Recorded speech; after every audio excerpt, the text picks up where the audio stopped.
And this storm is expected to be one of the biggest that we've seen in years. And of course, that means potential for severe flooding, property damage, and it could even be life-threatening. And News Channel reporter John Palminteri joins us now live. And John, this storm has already triggered public safety issues.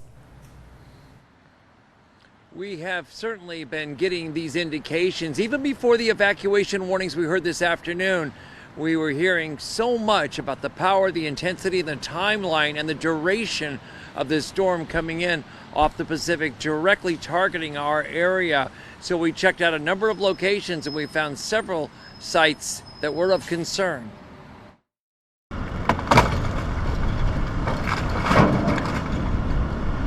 Ripped from an offshore anchorage, this boat was one of two that slammed into the Santa Barbara and Montecito coast on the leading edge of a powerful Pacific storm. The rapid response team involving the Waterfront Department, Santa Barbara Harbor Patrol, Heal the Ocean, and Marburg Industries moved quickly and got other vessels off the East Beach shoreline to a safer place. Yeah, we actually put a contingency plan into effect that said get them all out of here right now, get them into the harbor as soon as possible.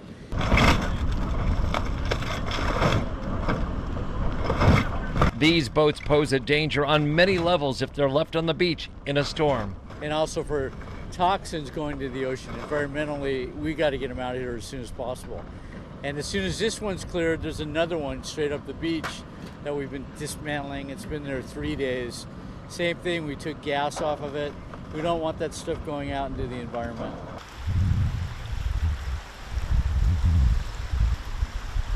The water flow has not been a serious concern in the front country creeks so far, but with heavy downpours, they can fill and spill quickly. First responders are watching them closely. Even though we've had above average rainfall already this year, our creeks and drainages have held up well, including this one in Montecito, which twists and turns and goes under Highway 101. In the past, however, it's gone over its banks and shut down the freeway.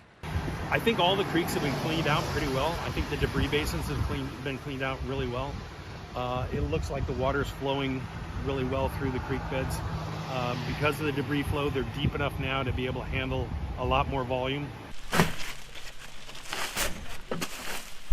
In Montecito's Manning Park, an all-out effort to make sandbags and get them to vulnerable properties is underway. 25 bags, yeah, per truckload, and this pile was 3 times the size it is now, so it's going quickly. Direct Relief mobilized with an emergency team to help those who couldn't do it all themselves. A lot of our community, might not be physically capable, so Direct Relief staff, we are and able and willing, and we want to help our local community, and we know, what happened a few years ago, and so we just want to be able to prepare our residences.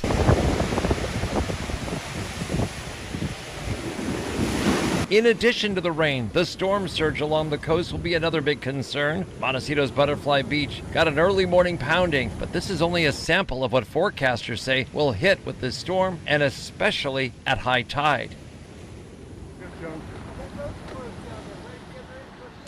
And this storm is reminiscent of some of the past storms with great intensity after the hillsides were saturated, including what happened in 1969, which had widespread front country flooding. And of course, the storm of March of 1983, the March Miracle Storm, the double whammy in the 90s that flooded over the creeks in Santa Barbara, and of course, what happened 5 years ago on Monday, the Montecito mud flow. It's to be taken seriously. It's got a lot of intensity, duration, and it's targeted right here on the Central Coast.